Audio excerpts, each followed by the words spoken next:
Welcome to another episode of A Conversation with Carl. For access to the latest content, hit that subscribe button. This way you're always up to date on the latest content. Today, we welcome journalist Mike Rothschild. Mike writes about the rise and spread of conspiracy theories. He's the author of the first complete book on the QAnon conspiracy movement, The Storm is Upon Us. He also wrote a book about the history of the Rothschilds' banking family, Jewish space lasers, the Rothschilds, and 200 years of conspiracy theories. Mike also submitted written testimony to the January 6th Select Committee on the role of QAnon in the Capitol attack. Welcome, Mike Rothschild, to the conversation. Thank you for having me. Give us a quick snapshot into who the Rothschilds are and how they got their start. Sure. So Rothschild, and, let me just say up front, I'm not related to the banking family.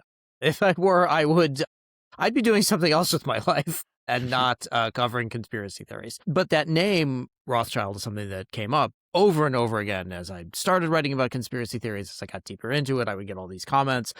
Rothschild writing about conspiracy theories. How stupid do they think we are? Oh, the Matrix must be broken. And I'm like, well, I know I'm not part of this, but I don't understand why other people think I'm part of this. And I don't know what that means.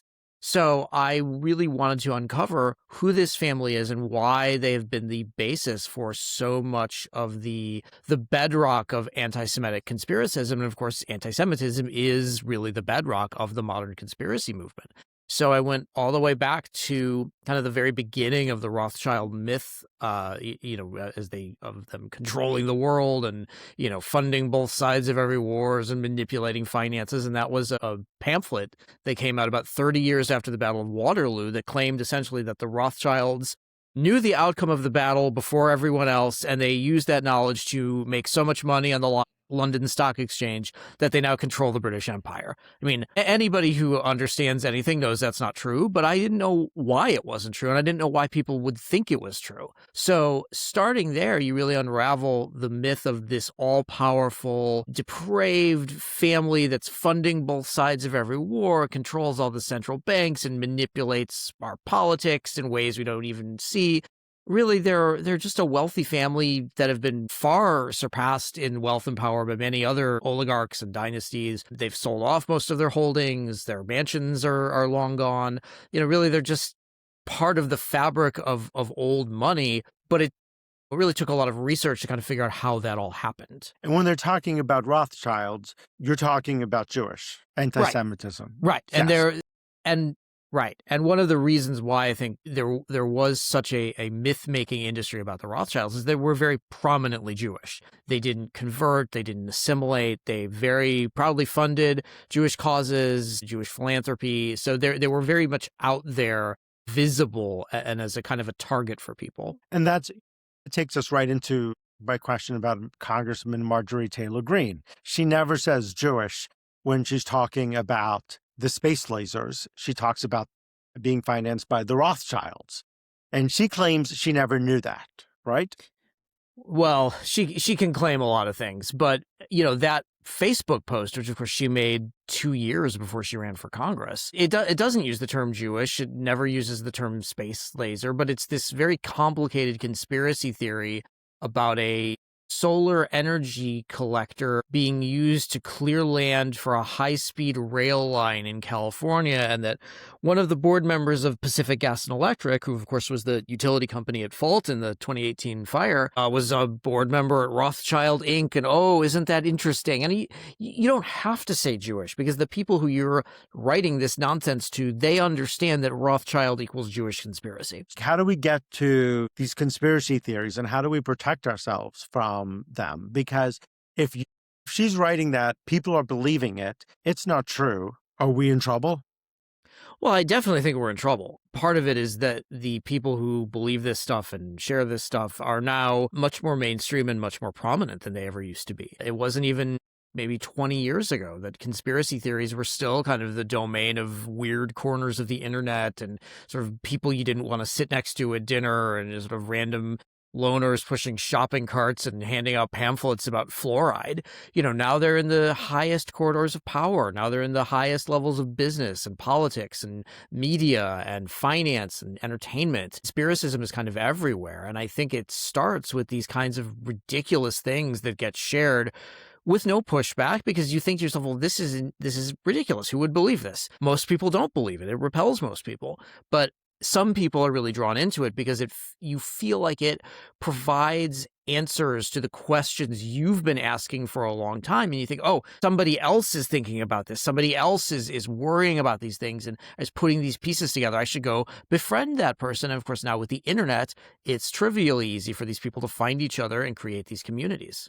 QAnon always talks about there's a cabal of pedophile leaders watching, controlling all of us. And if you go spend 15 minutes reading the Epstein files, you might be like, wow, QAnon was right there. Well, it's interesting because one of the functions of conspiracy theories is to reassign the power from the actual people who are in power, which is these billionaire oligarchs and political puppets and all, tech bros and things like that.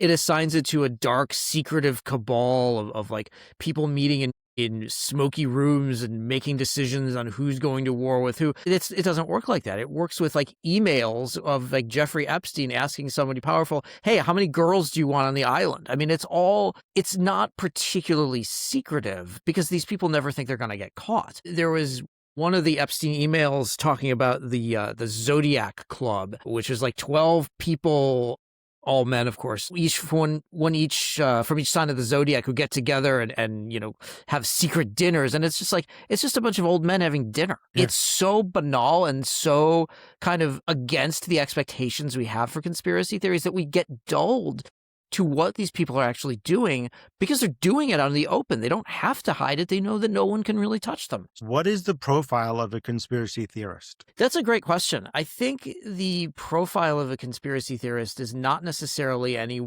one gender, any one political party. I think we think of these people as like young conservative men in their parents' basement, snorting meth and polishing their guns. It's not, and some of them certainly are, but it's anybody who feels like the establishment habitually lies to them.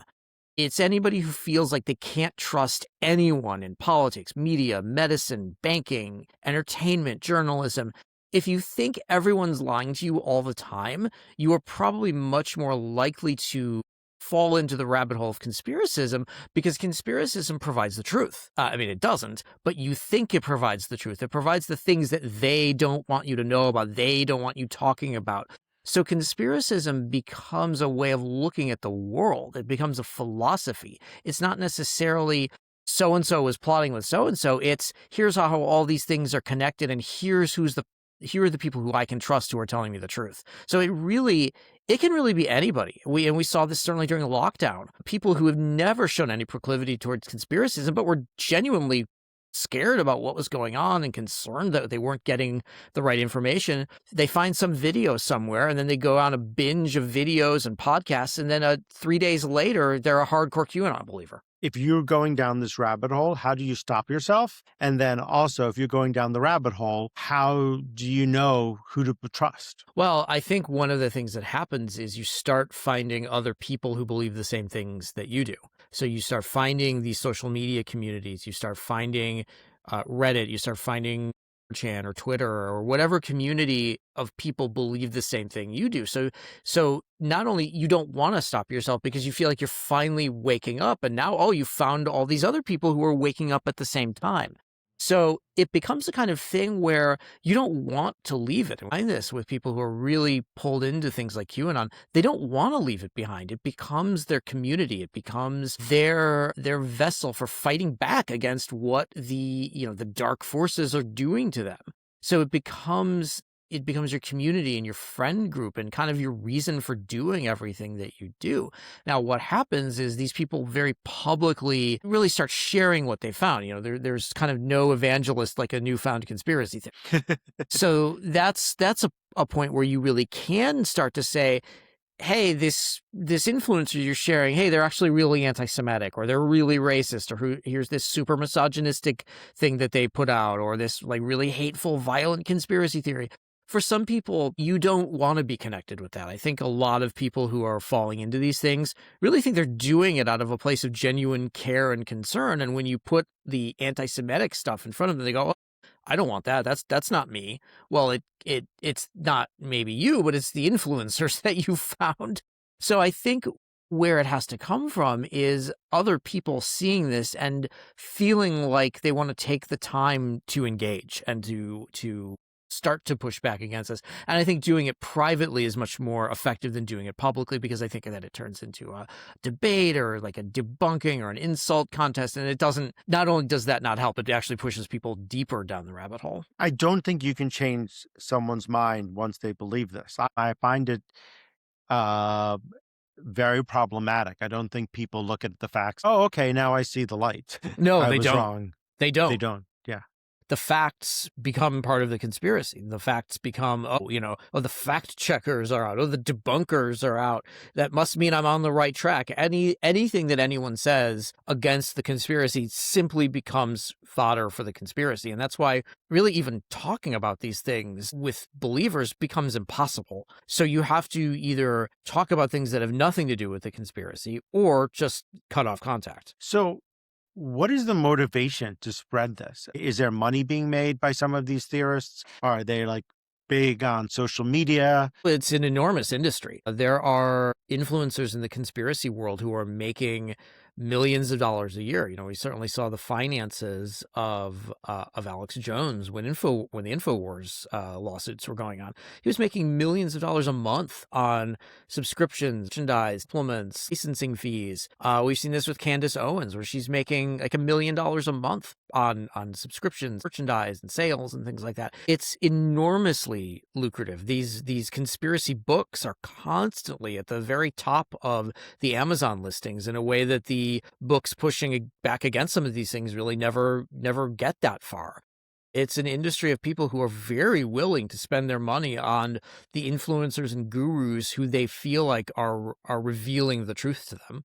So should we be trying to stop it, or should somebody be trying to stop it? Or is it just something the train has left the station and we're never stopping it? Well, I think conspiracism is really human nature. I think we are very hardwired to see danger in the unknown, to seek patterns in noise, and to find explanations for things we don't understand. That's kind of the basics of curiosity. It's also natural to look at an outsized world-changing event, whether it's COVID, 9/11, the Kennedy assassination, and think to yourself, I don't like the answer I'm getting. Somebody must have a better answer. This explanation doesn't work for me. It can't be just this. It can't be just like Oswald was just one guy who was a trained marksman who had an easy shot and took it. It can't be that a coronavirus just happened to mutate in the wild, which they do all the time, and through a series of kind of errors and misconceptions and things, it spread very easily.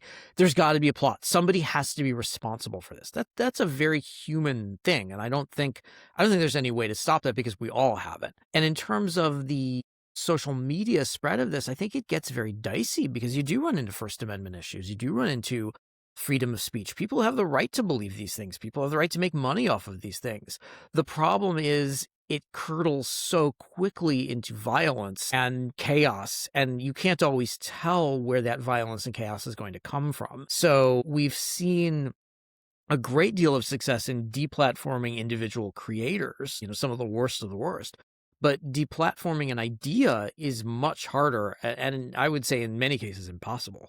So do these conspiracy theorists believe their own theories? I think they do. I don't think you can spend all day, every day, spreading this stuff and talking about it without starting to believe some of it. I think certainly there is a performative aspect to this. I mean, if you ever watch InfoWars, and I would never recommend anyone watch InfoWars, Alex goes into these tirades and these screaming, red-faced diatribes, and he's practically near tears, or, shouting unintelligibly, and then like it flips off and he goes, okay, here's an ad for our latest CMOS supplements. I mean, you can tell there is a performance aspect to this. But I don't think you can authentically live in that world and come across as knowledgeable and trustworthy if you don't believe any of it. It's not just something that you perform for 3 hours a day when you're on your live stream, and then the rest of the time you're just like a bleeding heart liberal. It just doesn't really work that way. We're talking about Alex Jones, Candace Owens. Are their audience constantly following them or waiting to hear from them? Oh yeah, they create so much content that it's really impossible to keep up with all of it. Alex Jones broadcasts pretty much every day. I think Candace Owens broadcasts almost every day. Their social media output is enormous. They've got, Alex was pumping out a new video practically every year. David Icke, and the lizard conspiracy theorist who's just horribly anti-Semitic, writes a new book every year. And it's like every one is longer than the last one. So there is an insatiable amount of content. And of course, there are new influencers coming up all the time, taking advantage of things like social media, taking advantage of TikTok. You could inhale this stuff morning, noon, and night every day and never run out of it. And I think the content creators know that. They know they can just sort of put out anything. And a big part of their audience will just believe it no matter what. Is it worse on the left or the right? Well, it's definitely worse on the right. I think right-wing conspiracism has been a very profitable industry, really, since the Cold War. I write about this in Jewish Space Lasers a lot. There are best-selling books going back to the 50s about the scourge of the Judeo-Bolshevik conspiracy. Right-wing conspiracism is always going to, I think, be a little more lucrative, a little more prominent, because it finds scapegoats in outgroups and minorities, particularly Jews, but now we're seeing immigrants, we're seeing trans people. There is certainly conspiracism on the left. There is no political group that's immune from it. But I think the conspiracism on the left is a little bit more Trump-centered. Anytime something major happens with Trump, I think you see a lot of left-wing conspiracism. We saw a lot of it with the assassination attempt in Pennsylvania in 2024. The people who think that was staged. I mean, that's like very left-wing conspiracism, but it's not particularly harmful. I don't know that anyone is going to kind of shoot up a school because of it. It just sort of dulls our ability to talk about these things realistically, but it's not the problem that right-wing conspiracism is. I mean, I do think had Trump released his medical records, it would be a different story. Oh, sure. No doubt. I mean, I don't have any problem with the idea that Trump exaggerated the extent of his injuries, that he, played up maybe being nicked by a piece of glass into this horrible wound on his ear. But there are people who think that the whole thing was just a setup and that like Trump staged it for a photo op and like sacrificed 2 people to, I mean, that's just like, that's not, I mean, like if I'm Donald Trump and I'm like one of the most vain people in the world, I'm not hiring some kid to like shoot at my head and miss me by an inch. I don't think anybody works that way. No, I don't think so. You submitted written testimony to the January 6th Select Committee on the role of QAnon in the Capitol attack. Can you give us a window into what you testified? Sure. I wrote about the links between QAnon and some of the other right-wing extremist movements that sort of grabbed onto the idea that Trump had the election stolen. And I also talked about how for that entire year of 2020, I think a lot of people have kind of forgotten this, Trump was already laying the groundwork to say that the election was stolen, that there was no way he could lose to the sort of basement-bound husk of Joe Biden. And what you saw with QAnon was really the same thing. They were really marching in lockstep. This idea that the Democrats are going to use COVID-19 and isolation and false flag attacks and mail-in voting to basically obliterate any chance Trump had to win. And so when Trump lost, the scapegoating was right there. Now, I don't think that means that Q and the Trump team were working together. In fact, I don't think they were at all. I think it was just a very alluring conspiracy theory to lay down because Trump's always done that. Even when he won in 2016, he said he actually won California and it was stolen from him. He's doing it right now. He said that he won Minnesota times and it was stolen from him every time. And I'm like, how powerful are you if you keep letting a state get stolen from you every time? Like, maybe you're not actually that powerful. Like, how does he allow it to keep happening? But, conspiracy theorists don't think about things in those kind of simple terms. Do conspiracy theorists typically come from a certain political leaning, or are there politics of theorists all over the map? And I know we just talked about this a little bit, but going back into it. Yeah, it's really all over the map. I think it does tend to lean a little more conservative just because of our politics right now and just because Donald Trump really rose to political prominence by listening to these people and sort of spitting back the conspiracy theories that they had. He rose to prominence because he was claiming that Barack Obama wasn't born in the U.S. and that Antoine Scalia was like murdered by a pillow smothering, and Hillary Clinton had this long list of people she'd had killed. These are things that have been floating around on the right for years. The Clinton body count list goes back to the mid-90s, but it took Donald Trump to kind of put a more respectable mainstream sheen on it in a way that no Democratic politician has ever done, and I'm not sure a Democratic politician is really capable of doing. But they really kind of come from all over the place. And in lockdown, I think a lot of these separate spheres really merged together. So we saw the anti-vax movement, which was traditionally very far left, get pulled in by the far right health freedom, natural health movement.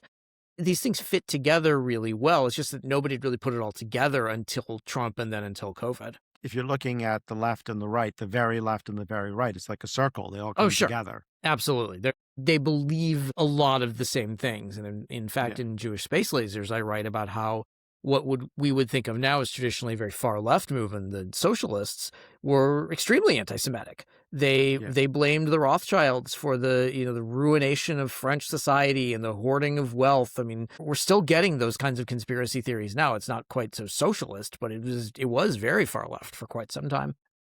The Jewish population is only 16 million. We're basically 0.2% of the total world population, which is around 8 billion. Why do people associate Jews, this tiny, tiny minority with power and overreach, and put these into the conspiracies? And I'm sure that's a hard question to answer, but it's a lot of reasons. I think some of it is historical, that during the Middle Ages, Christian rulers and clergy weren't allowed to borrow money at interest from other Christians because it was considered usury. It's, you still see that word thrown around a lot in anti-Semitic literature, but Jewish communities were able to freely lend money at interest, and so they gained a lot of power and a lot of influence over rulers and over churches because they were the ones that you went to when you needed to raise money to build a new church or to raise an army. They were considered very clannish and very much on the outside, and then you've got the blood libel accusation that Jewish communities were using the blood of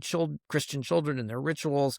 So a lot of it is historical. A lot of it is the overrepresentation statistically of Jews in banking, academia, finance. And a lot of it is just because it's been around for a long time. I think a lot of conspiracy theory gurus, and we would call them content creators now, they're fundamentally fairly lazy.